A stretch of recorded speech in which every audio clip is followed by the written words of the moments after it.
கடன்பட்டான் நெஞ்சம் போல் கலங்கினான் இலங்கை வேந்தன். அப்போ நம்ம ஒருத்தர்கிட்ட கடன் வாங்கியிருக்கோம், திரும்ப கொடுக்கணும் அப்படின்னும் போது அந்த எவ்வளோ பெரிய ப்ரெஷர் இருக்கும், எவ்வளோ பிரச்சனைகள் மனசுக்குள்ளே ஓடும். அந்த மாதிரி இலங்கை வேந்தன், அதாவது ராவணன் வந்து கலங்கினான் அந்த சண்டை ஃபைட் சீனுக்கு வர்றதுக்கு அவ்வளோ கலக்கமாக.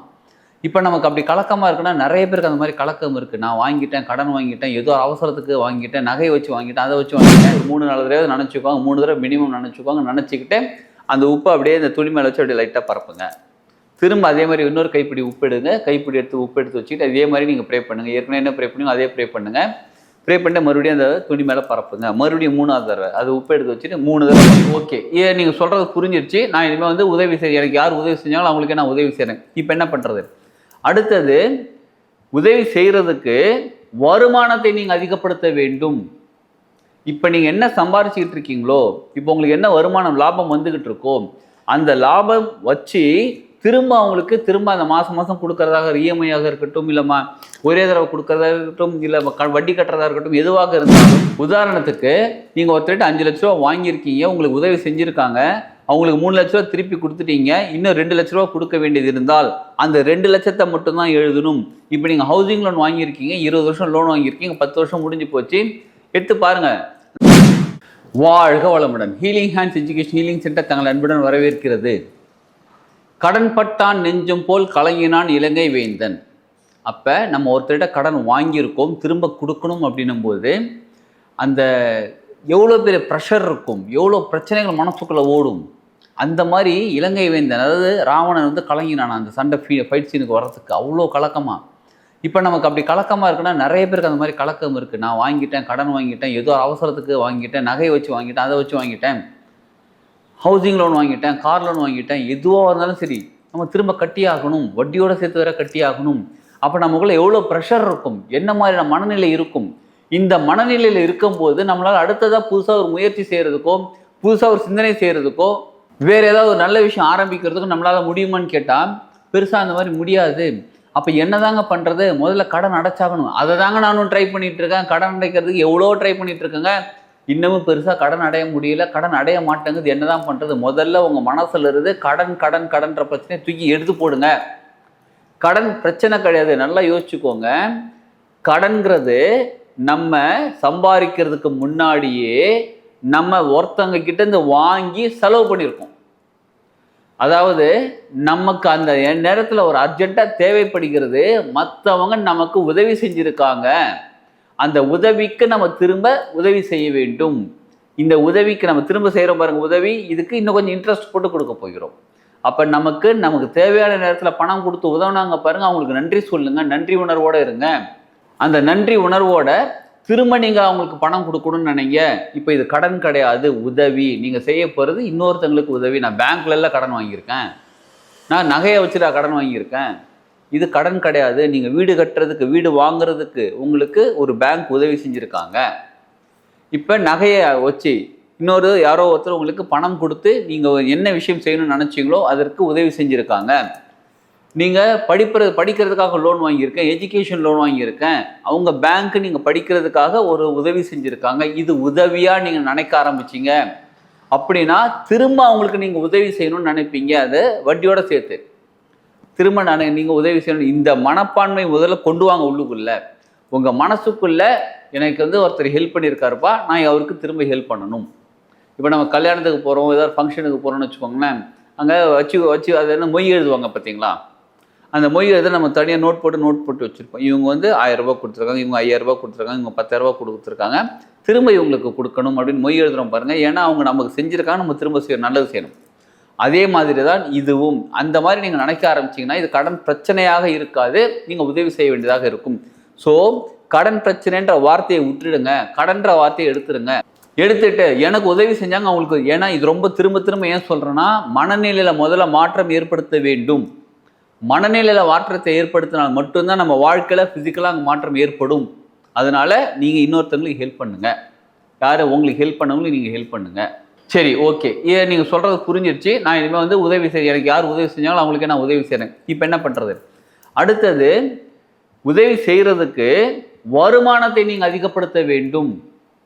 இப்போ நீங்கள் என்ன சம்பாரிச்சிக்கிட்டு இருக்கீங்களோ, இப்போ உங்களுக்கு என்ன வருமானம் லாபம் வந்துக்கிட்டு இருக்கோ, அந்த லாபம் வச்சு திரும்ப அவங்களுக்கு திரும்ப அந்த மாதம் கொடுக்கறதாக இஎம்ஐயாக இருக்கட்டும், இல்லைம்மா ஒரே தடவை கொடுக்கறதா இருக்கட்டும், இல்லை வட்டி கட்டுறதா இருக்கட்டும், எதுவாக இருந்தாலும் அதை திரும்ப கொடுக்கறதுக்கு எனக்கு வருமானம் அதிகப்படுத்தணும். அதற்கான வழியை பாருங்கள். நான் கவர்மெண்ட் எம்ப்ளாயிங்க, நான் ப்ரைவேட் கம்பெனியில் இவ்வளோ தாங்க சம்பளம் வாங்கிட்டு இருக்கேன், எனக்கு எப்படிங்க வருமானம் அதிகப்படுத்த முடியும் அப்படின்னு கேட்டால் உங்களுக்கு நிச்சயமாக வழி கிடைக்கும்.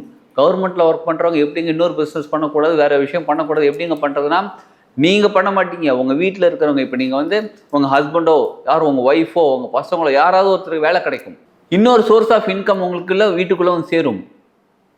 பிஸ்னஸ் பண்ணிட்டு இருக்கீங்களா, பிஸ்னஸ் கொஞ்சம் டெவலப் ஆகும். ஒரு ப்ரைவேட் ஆஃபீஸில் ஒர்க் பண்ணிட்டீங்கன்னா உங்களுக்கு திடீர்னு இன்க்ரிமெண்ட் கொடுப்பாங்க, ஏதோ ஒன்று நடக்கும்.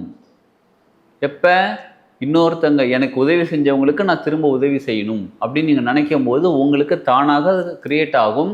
இதற்காக தான் இந்த பரிகாரம் செய்ய போகிறோம். எந்த பரிகாரம் கேட்குறீங்களா? செவ்வாய்க்கிழமை அன்னைக்கு செவ்வாய் ஹோரையில் நம்ம என்ன செய்யணுன்றது தெரிஞ்சுக்க போகிறோம். இப்போ செவ்வாய்க்கிழமை அப்படின்னாலே முருகர் சம்மந்தப்பட்டது. முருகர் கோயில் போயிட்டு வந்து ஆரம்பிங்க. இல்லைங்க நாங்கள் வந்து முருகர் கோயிலெலாம் போக மாட்டோம், பரவாயில்ல, ஆனால் செவ்வாய்க்கிழமை ஆரம்பிங்க. செவ்வாய் கிரகத்துக்கு ப்ரே பண்ணி விருப்பம் இருக்கிறவங்க முடிஞ்சால் முருகர் கோயில் போயிட்டு வந்து ஆரம்பிங்க. செவ்வாய் ஹோரை எத்தனை மணிக்குன்னு கேட்டால் காலையில் 6 to 7, மத்தியானம் 1 to 2, நைட் 8 to 9.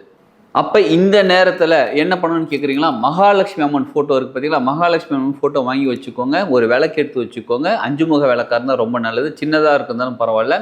5 முக விளக்கு, 5 முகத்துக்கு திரி போட்டு, இல்லை குத்து விளக்கு இருந்தாலும் பரவாயில்ல, அதில் விளக்கில் நல்லெண்ணெய் ஊற்றி திரி போட்டு 5 முகமும் விளக்கேற்றுங்க. விளக்கேற்றிட்டு ஒரு மஞ்சள் கலர் துணி ஒன்று வாங்கிக்கோங்க. மஞ்சள் கலர் துணி வந்து ஒரு நல்ல ஒரு அழகான தட்டு வச்சுட்டு அது மேலே மஞ்சள் கலர் துணி போட்டுடுங்க.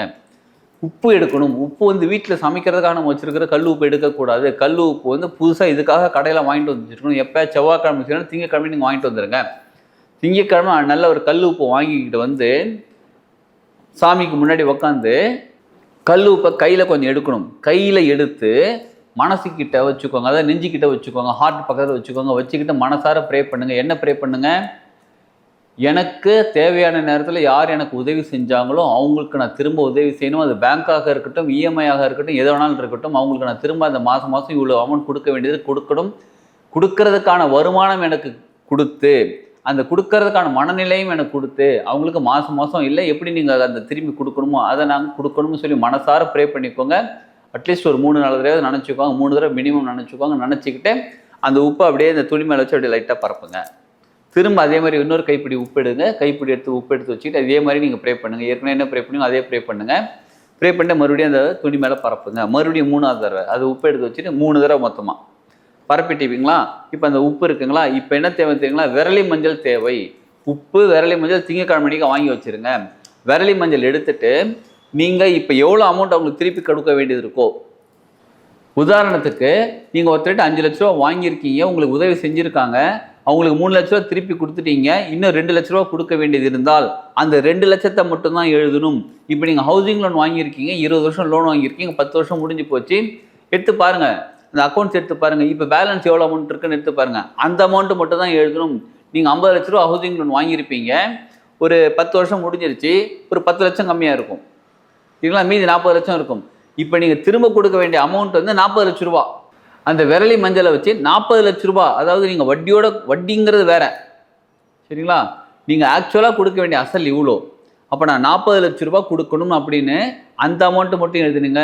ஏன்னா நிறைய பேர் என்ன சொல்கிறாங்க அப்படின்னா, நம்ம 50 லட்சம் தானே வாங்கணும், 50 லட்சம் தானே திருப்பி கொடுக்கணும், இப்போ எப்படிங்க 40 லட்ச ரூபா இங்கே வரும்னு கேட்குறாங்க.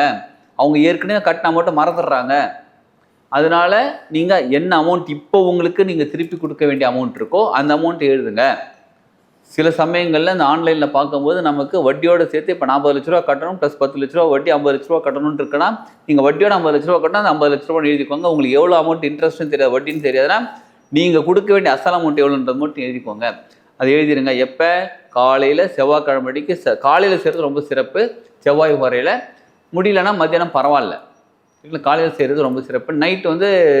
நைட்டை விட காலையில் செய்கிறது ரொம்ப சிறப்புன்னு வச்சுக்கோங்களேன். அதை எழுதிடுங்க. எழுதிட்டு மனசார ஒரு 1/2 மணி நேரம் உட்காந்து ப்ரே பண்ணுங்கள். எனக்கு வருமானம் வந்துக்கிட்டு இருக்குது, நான் வந்து எனக்கு உதவி செஞ்சவங்களை நான் திரும்ப உதவி செஞ்சுட்ருக்கேன். இங்கே கடன்ற வார்த்தையே வரலை, கடன்ற வார்த்தையை நம்ம யூஸ் பண்ணல, மனசில் கூட கிடையாது, அது எடுத்து தூக்கி போட்டாச்சு. உதவி செஞ்சுட்டு இருக்கேன், உதவி செய்யணும், அவங்களுக்கு திருப்பி கொடுக்கணும்னு சொல்லி திரும்ப திரும்ப திரும்ப அதை சொல்லிக்கிட்டு எவ்வளோ அமௌண்ட்டு 40 லட்சம் 50 லட்சம் எவ்வளோ அமௌண்ட் நீங்கள் கொடுக்கணும்னு எழுதியிருக்கீங்களோ அந்த அமௌண்ட்டு கொடுக்கணும் அப்படின்னு சொல்லி கொடுத்துக்கிட்டு இருக்கேன், இதுக்கான பொருளாதாரம் எனக்கு வந்துகிட்டு இருக்கு, இதுக்கான எனக்கு வாய்ப்புகள் கிடச்சிட்டு இருக்கு, நீங்கள் மனசுக்குள்ளே சொல்லிக்கிட்டே அமைதியாக உட்காருங்க. கொஞ்ச நேரத்தில் மனம் அமைதி அடையும், அப்படியே கண்ண மூடி உட்காந்துக்கோங்க. அதற்கான சக்தி நிலை உங்களுக்குள்ளே உருவாகும். உருவாகிலாம் முடித்த பிறகு பொறுமையாக கண்ணை திறங்க. கண்ணை திறந்துட்டு அந்த மஞ்சள் கலர் துணியில் எழுதி வச்சிட்டிங்களா, அதை அப்படியே ஒரு மூட்டையாக கட்டுங்க. மூட்டை கட்டி செவ்வாய்க்கிழமை அன்னைக்கு சரிங்க, அது டே 1 சரிங்களா. அது மூட்டை கட்டி சாமிக்கிட்டே வச்சுருங்க. நீங்கள் என்ன வேண்டுனீங்களோ, என்ன வேண்டிக்கிட்டு இருக்கீங்களோ தினமுமே வந்து வேண்டுங்க. 11 days 11 நாள் தொடர்ந்து காலையில் வந்து வேண்டுங்க. தினமும் காலையில் அந்த ஹோரை, புதன்கிழமை புதன் ஹோரை இருக்கும், குரு ஹோரைனா வியாழக்கிழமை குரு ஹோரை இருக்கும், அந்த ஹோரையில் வந்து வேண்டுங்க. ஆரம்பிக்கிறது இன்னைக்கு செவ்வாய்க்கிழமை அன்னைக்கு, செவ்வாய்க்கிழமை ஆரம்பித்து அந்தந்த ஹோரையில் அந்தந்த கிழமையில் வேண்டிகிட்டே வாங்க. தொடர்ந்து 11 நாள் வாங்க. செவ்வாய்க்கிழமை ஆரம்பிக்கிறீங்களா, அது டே 1. அதுலேருந்து 11 நாள் கழித்து பார்த்தீங்கன்னா கிட்டத்தட்ட வெள்ளிக்கிழமை வரும். அதுக்கப்புறம் அடுத்த செவ்வாய்க்கிழமை வருது பாருங்கள், 15வது நாள். அந்த 15வது நாள் என்ன பண்ணுங்க, அந்த மூட்டையை எடுத்து பிரித்து நீங்கள் தண்ணியில், ஓடுற தண்ணியிலையோ ஆர் தேங்கி இருக்கிற தண்ணியில் வேண்டாம். இப்போ நீங்கள் ஓடுற தண்ணிலாம் எங்கெங்கே போகிறது, வீட்டில் வந்து இது இருக்குது, வாஷ் பேஷன் இருக்குது, அதில் கொட்டாமல் கொட்டிட்டு தண்ணியை திறந்து விட்டுட்டு இந்த உப்பு கரையிற மாதிரி நான் யாருக்கு திரும்பி பணம் கொடுக்கணுமோ அந்த வருமானம் வந்து அவங்களுக்கு நான் கொடுத்துக்கிட்டு இருக்கிறேன் அப்படின்ற மனப்பான்மையில் நீங்கள் அந்த தண்ணியை திறந்து உப்பெல்லாம் கரையட்டும். கரைஞ்சிருச்சுங்களா, சரி ஓகே. இந்த விரலி மஞ்சள் என்ன பண்ணலான்னு கேட்குறீங்களா, இந்த விரலி மஞ்சளை பத்திரமா சாமிக்கிட்ட வச்சுக்கோங்க. ஓடுற தண்ணி இருக்கிற இடம் இருந்தால் அங்கே போய் அந்த விரலி மஞ்சளை போட்டுருங்க. இல்லைனா கடலுக்கு என்றைக்காவது போகிறீங்க, உங்கள் வீட்டு பக்கம் பீச் இருக்குது, திருச்செந்தூர் முருகன் கோயில் பாருங்கள், அங்கே எங்கள் பீச்சில் பார்க்கலாமா போட்டுடலாம். அது வரலும் என்ன பண்ணுங்கள், சாமிக்கிட்ட பத்திரமா எடுத்து வச்சுருங்க. வச்சுட்டு இல்லைங்க நான் அந்த மாதிரிலாம் போகிற பழக்கமும் கிடையாது, போகிற ஐடியாவும் கிடையாது, ஓடுற தண்ணி எங்கள் ஊரில் எங்கே இருக்குன்னு தெரியாது, அது சாக்கடை தான் போயிட்டுருக்கு, அதில் போடக்கூடாது.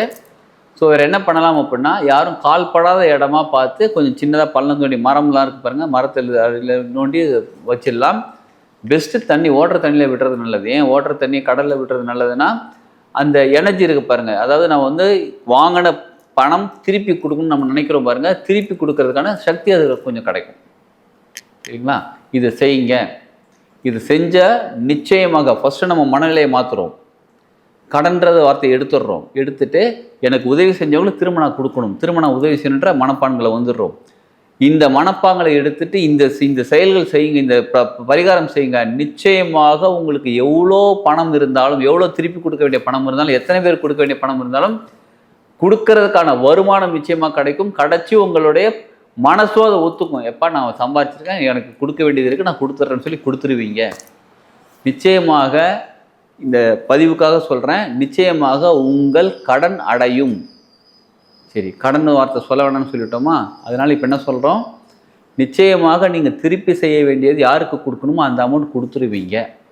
ஓகேங்களா, அப்போ கொடுத்துட்டோன்னா மனசு நிம்மதியாக இருக்கும், நம்ம நிம்மதியாக இருப்போம், சந்தோஷமாக இருக்க முடியும். இதை செய்யுங்க, நிச்சயமாக உங்கள் பல பிரச்சனைகள் சரியாகும். இதை வந்து இதை வாங்கின பணத்தை திருப்பி கொடுக்கறது மட்டும் இல்லை, எக்கச்சக்கமான பிரச்சனைகள், இது தெரியாமல் நமக்கு தெரியாத பிரச்சனைகள் கூட நிறைய சரியாகும். சந்தோஷமாக மகிழ்ச்சியாக நிம்மதியாக வாழலாங்க. வாழ்க வளம்.